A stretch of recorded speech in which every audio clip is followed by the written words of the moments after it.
और बड़ी जोरदार चीज है। राजा महाराजाओं पर अंग्रेजों का प्रभाव पड़ने लग गया। अच्छा, क्रांति के दौरान आप एक चीज नोटिस करो, क्रांति के दौरान ये हुआ है कि कुछ राजा अंग्रेजों के साथ है और कुछ राजा अंग्रेजों के खिलाफ भी है। भाई सामंत जैसे खिलाफ है, या जैसे बहादुर शाह, राजस्थान वाले राजा छोड़ दो तो बहादुर शाह जफर अंग्रेजों के खिलाफ लड़ रहे हैं, नाना साहब, झांसी की रानी, इवन अपने शाहपुरा का लक्ष्मण सिंह, खूब सारे लोग हैं जो अंग्रेजों के खिलाफ। और एक चीज नोटिस की गई कि जहां जहां पे सामंतों ने या राजाओं ने क्रांति की है वहां पर जनता उनके साथ है। आउवा में कुशाल सिंह क्रांति कर रहा था, आउवा की जनता किसके साथ है? कुशाल। दिल्ली में बहादुर शाह जफर क्रांति कर रहा है तो दिल्ली की जनता के साथ है। झांसी की रानी क्रांति कर रहे हैं तो झांसी की जनता किसके साथ है? अपनी रानी के साथ है। तो अंग्रेजों ने कहा यार ये रिश्ता क्या कहलाता है? ये सारे के सारे जो जनता है ये अपने राजाओं की क्या रहती है सपोर्ट में। क्यों? तो कहा राजा और जनता के बीच का कनेक्शन बहुत गहरा है। कैसे? राजा और जनता में ज्यादा फर्क नहीं है आपस का। कैसे फर्क नहीं है?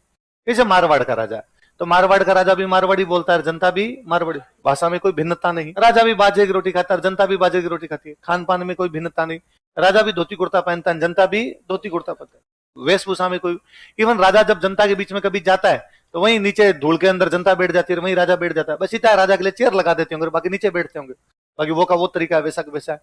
राजा के खेलने के तरीके वही, कोई कबड्डी कुश्ती इस प्रकार के अपने उस समय जो गेम थे, या सतोलिया टाइप के, या शतरंज खेलते, चौपड़बासे खेलते थे, वही चौपड़बासे राजा खेलते हैं, वही चौपड़बासे कौन खेलते हैं? जनता। तो अंग्रेजों को लगा ये जो इनके बीच बॉन्डिंग है ना राजा और जनता के बीच, इस बॉन्डिंग को तोड़ा जाए, इस कनेक्शन को तोड़ा जाए। कैसे? तो कहा राजा महाराजाओं की एजुकेशन आज के बाद अंग्रेज करेंगे। राजा महाराजाओं का एजुकेशन कौन कराएंगे? किसी भी समाज को, किसी भी धर्म को, किसी भी समुदाय को यदि वहां की कल्चर से तोड़ना हो तो सीधा साधा तरीका है उनके एजुकेशन का मोड चेंज कर दिया जाए, है ना। आपको कोई दूसरी जो भाई हम क्या सीखते हैं, हम बचपन से जो सीखते आते हैं वही हमारे दिमाग में प्रभाव होता है। भाई बचपन से हमने ये सीखा कि भाई खूब लड़ी मर्दानी, वो तो झांसी वाली रहा हमारा। अब जैसे कोई लड़ने वाली महिला की बात आती है हमारे दिमाग में सबसे पहले कौन आती है? थर्ड क्लास से पढ़ते हैं। अब यदि मैं आपको कह दूंगा नहीं झांसी की रानी तो लड़ी नहीं थी, और मैं यदि आपको प्रूफ भी दे दूं तो आपको किस तरह है ना, क्योंकि अपना दिमाग उसी प्रकार से काम करता है ना। अब आपने कहें कि भाई फांसी भी झूलने वाले कौन थे? हमारे सबसे पहले भगत सिंह नाम था। क्यों? क्योंकि हम थर्ड क्लास से पढ़ते हैं। आज यदि कोई दूसरा नाम मैं कहूं, करतार सिंह सराबा भी बहुत तगड़े हुए थे, आप सर एक बार पढ़ा हुआ था, पर भगत सिंह है सर, करतार सिंह सराबा के बराबर नहीं। जो कि भगत सिंह खुद करतार सिंह सराबा को अपना सीनियर मानते हैं, उन्हें लगता नहीं यार करतार सिंह बहुत बड़े आदमी हुए थे। पर हम जैसा पढ़ते आते हैं उसी अनुरूप हमारा वो माइंड में बन जाता है हमारा। तो अंग्रेजों का ये था कि इनके सोचने का तरीका जो है वो चेंज कर दिया जाए। तो क्या किया जाए? तो राजकुमारों की पढ़ाई के लिए अंग्रेजों के स्कूल होने चाहिए, उनमें अंग्रेज ही पढ़ाएंगे, और राजकुमार एक बार यहां पढ़ेंगे और जब बड़े हो जाएंगे तो हायर एजुकेशन के लिए जाएंगे इंग्लैंड जाएंगे। वो राजकुमार जो अंग्रेजों के स्कूल में, अंग्रेजों के कॉलेज में, यहां पर इंग्लैंड में पढ़ के जब कभी राजा बनेगा तो वो मारवाड़ी नहीं बोले, उसकी भाषा चेंज, उसका खाना पीना, वो पिज्जा बर्गर खाएगा, वो बाजरे रोटी नहीं खाएगा ना, वो बाद में पैंट शर्ट पहनेगा, वो धोती कुर्ता नहीं। वो जनता के बीच पहली बात तो जाएगा ही नहीं, वो जाएगा तो धूल में नहीं बैठेगा क्योंकि उसको डस्ट से एलर्जी है। उसके गेम अब अलग होंगे, वो अब ये सतोलिया नहीं खेलेगा, चौपड़बाज से वो क्रिकेट खेलेगा, वो गोल्फ खेलेगा, वो पोलो खेलेगा, वो शूटिंग करेगा, ये गेम होंगे। तो जनता कभी भी, वो जो राजकुमार राजा बनेगा उसके साथ कनेक्शन फील, और वो राजकुमार तो जनता से एकदम ही नहीं करेगा, तो ये बॉन्ड टूट जाएगा। तो आने वाले कभी टाइम में यदि कभी जनता ने क्रांति की तो राजा उनके साथ नहीं आएगा, और राजा ने क्रांति की तो जनता उनके साथ। लिखो, अंग्रेज इसमें सफल हुए नहीं थी ज्यादा। अपने यहाँ पे राजा महाराजा इंग्लैंड पढ़ने के लिए गए, फिर वहां भी क्लास में जाते हैं तो भी साफा बांध के जाते, अपने वाले वहां साफा बांधा मान, यहाँ पर तलवार लटकाई भी, इस प्रकार जाते इंग्लैंड के अंदर भी। अजमेर में तो मेयो कॉलेज का पहला जो स्टूडेंट है वो अलवर का राजा था, मंगल सिंह, क्या नाम था? वो मेयो कॉलेज का पहला स्टूडेंट था। भाई साहब वो डेली हाथी पे बैठ के मेयो कॉलेज जाता होगा, 4 व्हीलर में जाऊंगा यार कॉलेज जा रहा हूं तो, ऐसे नहीं जाऊंगा। फिर 1 साल ही आया था, फिर 4 व्हीलर खराब ही हो गया, उसका वापस चला गया था। तो अब अपने वालों की प्रवृत्तियां गई नहीं थी। फिर क्या अपने इसमें सबसे बड़ा रोल था महिलाओं का। अपनी कल्चर चेंज नहीं हुई ना अंग्रेजों के इतने प्रयासों के बावजूद, उसका बहुत बड़ा कारण महिला है, क्योंकि माँ पहली गुरु है। तो राजकुमार को भले स्कूल वालों ने कितना ही सिखाया होगी ये रहे, पर आना तो घर ही था, वहां तो माएं तैयार करती थी। तो फिर माओ ने कहा कि ना इस प्रकार से अपने नहीं करना। आप और नोटिस करो, पुरुषों पे अंग्रेजों का पूरा प्रभाव आ गया, इसलिए देखो सबके कपड़े चेंज हो गए, महिलाओं के नहीं हुए। इसी भारत के अंदर अंग्रेज रह के गए, साड़ी इन, घाघरा कुर्ती इन, कुछ भी नहीं छुड़वा पाए, वैसा वैसा रहा। पुरुष सब धोती त्याग गए, सब पैंट में आ गए, पैंट शर्ट के अंदर आ गए। तो अंग्रेजों का प्रभाव पुरुषों पर ही है, महिलाओं पर अंग्रेजों का प्रभाव। तो भारतीय संस्कृति को बचाने का काम किसी ने किया, किसने किया? लड़कियों खुश हो। अपने करौली में एक राजा हुआ था भंवरपाल, क्या नाम था?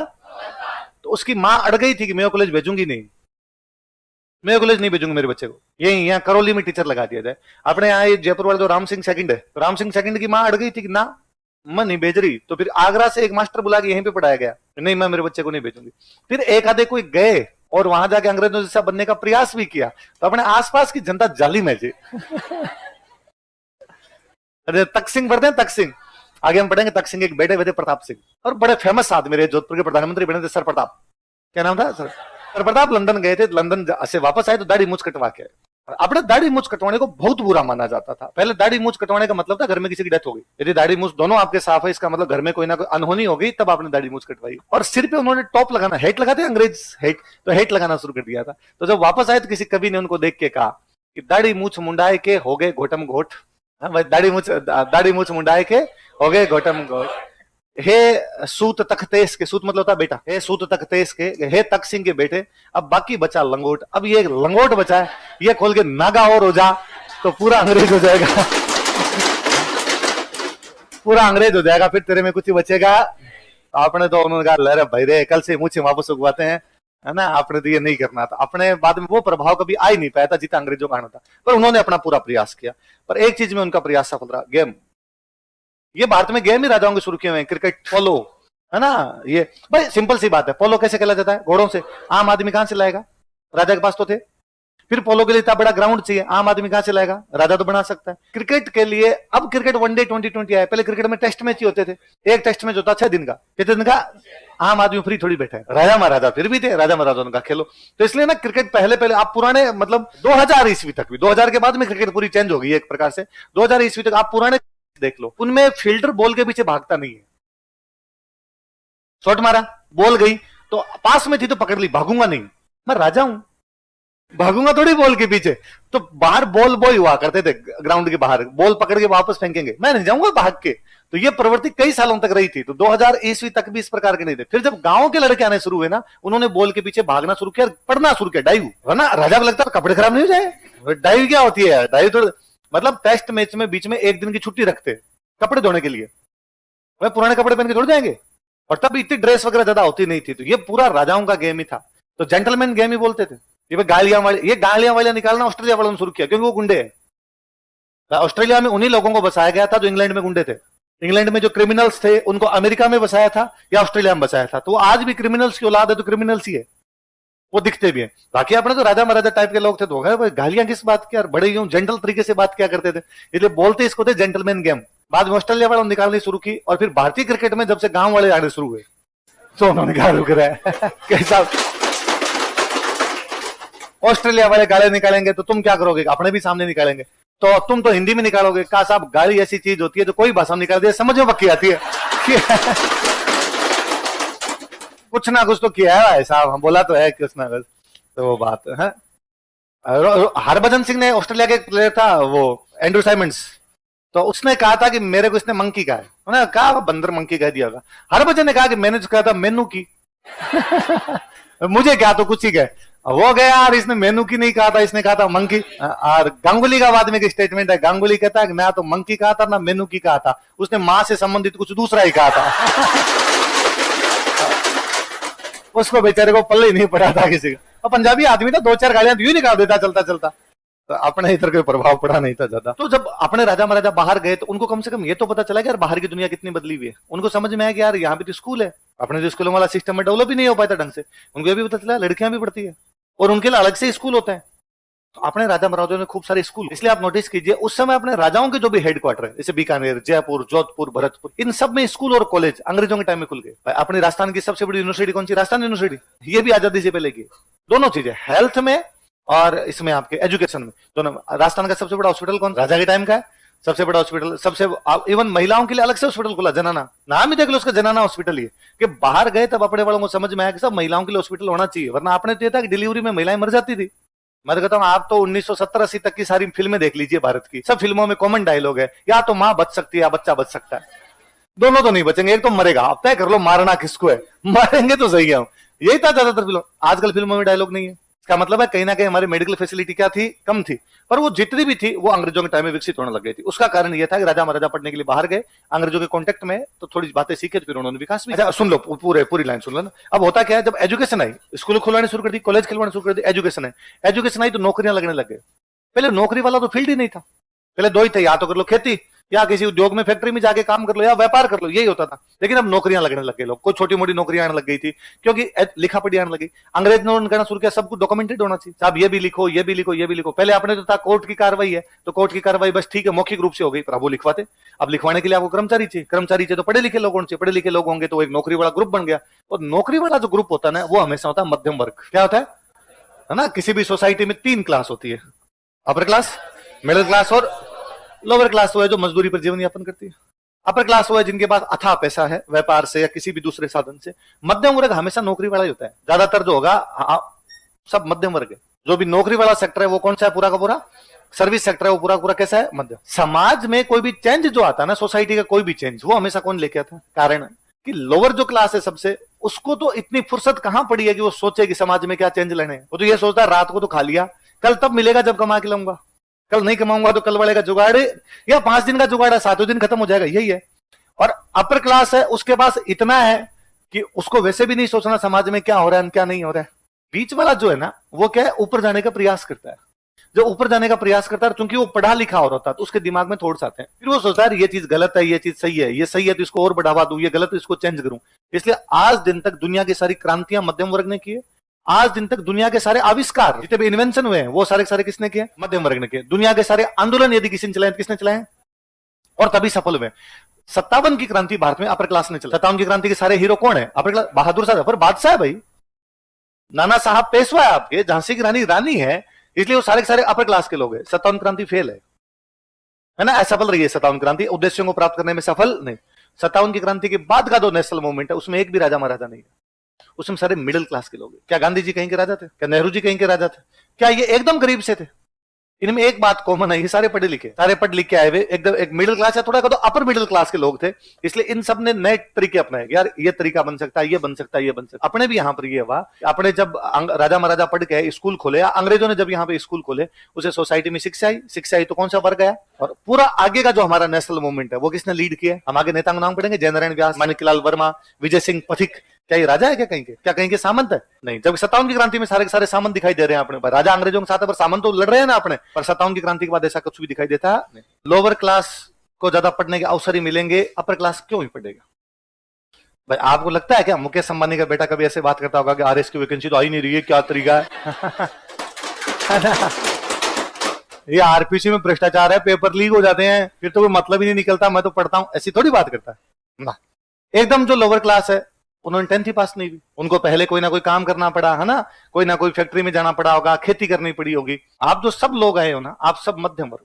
मध्यम वर्ग में आप अपने 3 हिस्से कर ले भले कि सर निम्न मध्यम वर्ग है और उच्च मध्यम वर्ग है, जिनमें थोड़ा बहुत अंतर हो सकता है। और मैं तो हमेशा समझता हूँ गांव वाला जो है ना वो तो अपना लगभग निम्न मध्यम वर्ग ही होता है, जो थोड़ी कमाई करके थोड़ा सा ऊपर जाने का प्रयास करता है, इतने में कोई ना कोई ब्याह आ जाता है तो वापस बीपीएल के अंदर आ जाता है फिर 5-7 साल कमाई करके थोड़ा ऊपर जाता है, इतने में कोई ना कोई डोकरा शांत हो जाता है, वापस उसके अंदर जाते हैं। थोड़ी बहुत कमाई करके फिर ऊपर आते हैं, बुआ जी के बात आ जाता है तो वापस चले जाते हैं। तो हम उसके बीच में वो रस्सा कस्सी सी खेल रहे होते हैं, कभी थोड़ा सा ऊपर जाते हैं कभी नीचे, बाकी होते क्या सारे के सारे मध्यम वर्ग। और भारत में ज्यादातर सफल लोग जो आप देखोगे ना वो ज्यादातर कौन है, मध्यम वर्ग, जो अपने दम पर आगे बढ़े हो। कि भाई आपका जो सर मुकेश अंबानी सफल है तो बापू के पास पैसे थे, फिर उनके पास आ गए, फिर आगे वालों के पास में आ गए। पर बाकी जो आप ज्यादातर, मैं तो एक बड़ा सिंपल सा उदाहरण देता हूँ, कपिल शर्मा है ना, आप बड़े सिंपल उदाहरण, महेंद्र सिंह धोनी, शाहरुख खान। ये तो क्या भारत में तो क्या है, थोड़ा सा है जी कि गरीबी को महिमा मंडित किया जाता है भारत में। भारत में गरीब होने को अच्छा माना जाता है, इसलिए जब भी इनकी कहानियां सुनाई जाती हैं तो कहानियां वैसे सुनाई जाती है कि इनका जन्म एक बहुत गरीब परिवार में हुआ था। गरीब परिवार में होता ना तो आगे आने के मौके छोड़ो, आते ही नहीं, आप वहीं रह जाते, आपको कोई ना कोई मजदूरी करनी पड़ती, घर चलाना पड़ता। आप थोड़े ठीक थे इसलिए थोड़े से मौके मिले, थोड़े आप मेहनती थे, आपने खूब मेहनत की, तब आप आगे आ गए। शाहरुख खान के बारे में हमेशा ही आता है कि एक मध्यम वर्गीय परिवार से, इनको शाहरुख खान का तो है कि एक साधारण परिवार में जन्म। अरे माँ जज थी, माँ जज थी, हमारी मम्मी 5वीं नहीं पढ़ी, तुम्हारी माँ जज थी, मतलब दादी वाली पीढ़ी की लुगाई तो जज थी। इंदिरा गांधी के घर में सीधा आना जाना था, इंदिरा गांधी की दोस्त थी, प्रधानमंत्री की दोस्त थी। हमने अब तक जीवता प्रधानमंत्री नहीं देखा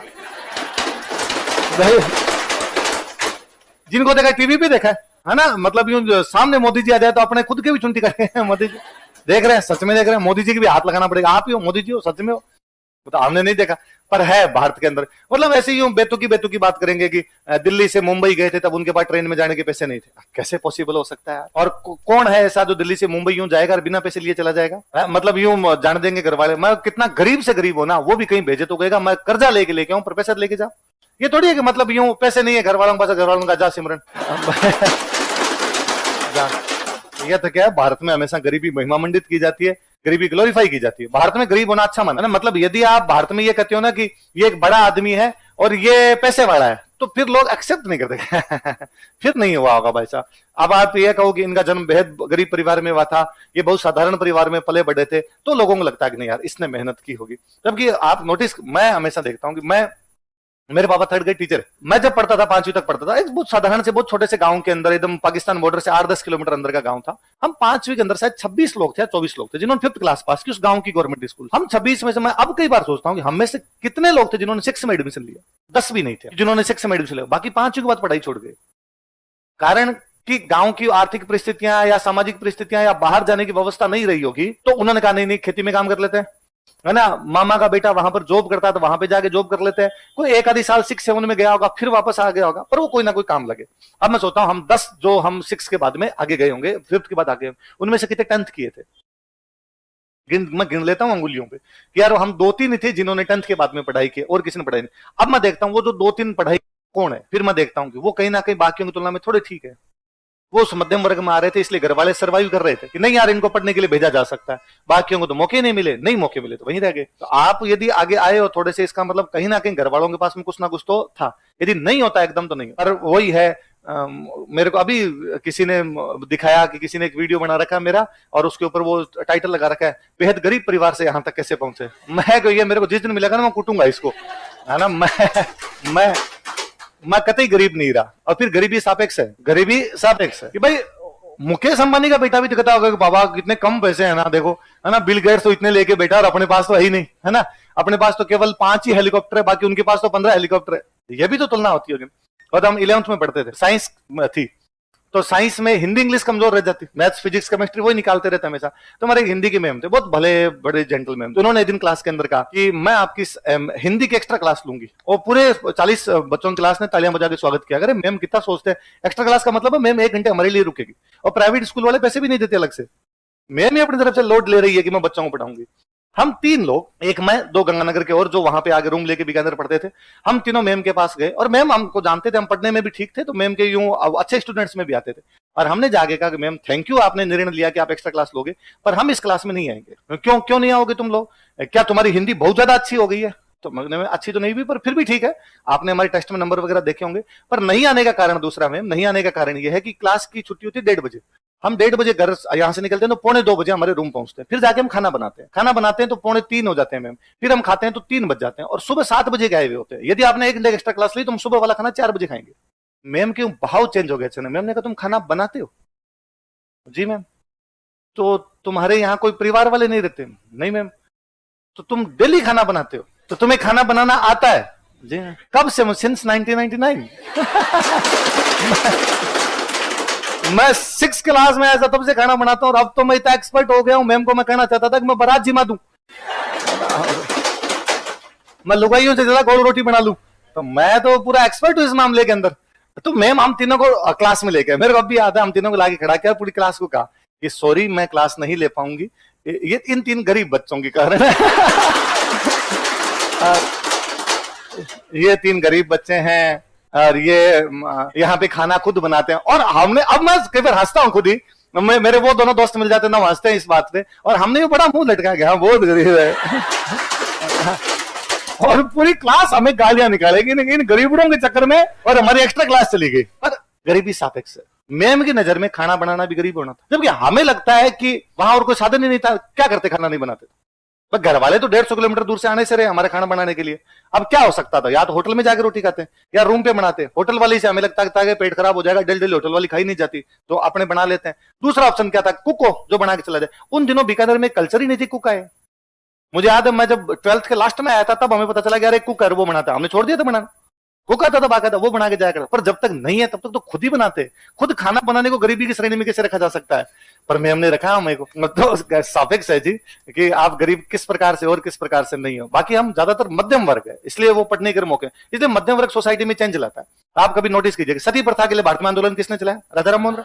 क्या वो राजा थे कहीं के? ना, राजा उनकी उपाधि है, बाकी राजा नहीं थे वो। क्या वो एकदम अनपढ़ आदमी या गरीब आदमी है? 28 पढ़े लिखे थे, अरबी, फारसी, संस्कृत, अंग्रेजी, खूब सारी भाषाएं जाना करते थे, पढ़े लिखे आदमी थे। बंगाली थे तो बंगाली तो आती थी। ईश्वर चंद्र विद्यासागर विधवा विवाह के लिए कानून लेके, क्या एकदम अनपढ़ आदमी थे? नहीं। क्या वो एकदम गरीब आदमी थे? नहीं। दयानंद सरस्वती, आप जितने लोग देखोगे इनमें न तो एक भी बहुत उच्च वर्ग का व्यक्ति है, ना एकदम ही निम्न वर्ग का व्यक्ति। ये कौन से हैं बीच वाले?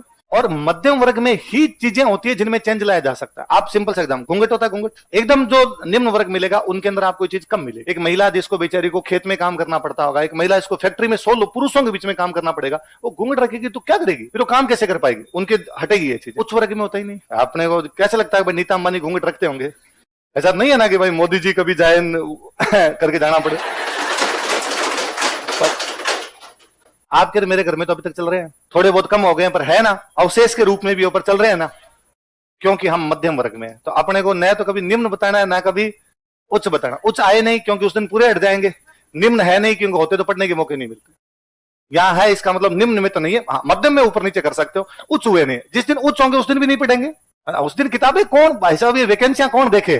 फिर बापू के पास पैसे होंगे, ऐस करेंगे भाई साहब नहीं। मुकेश अंबानी वाला बेटा कहता है हमने अभ्यारण्य बना लिया, खुद नहीं वनतारा बना रखा है, पूरी तरीके से खुद का अभ्यारण्य बना रखा। अपने अभी तक चिड़ियाघर देख रहे हैं, अभ्यारण्य छोड़ो।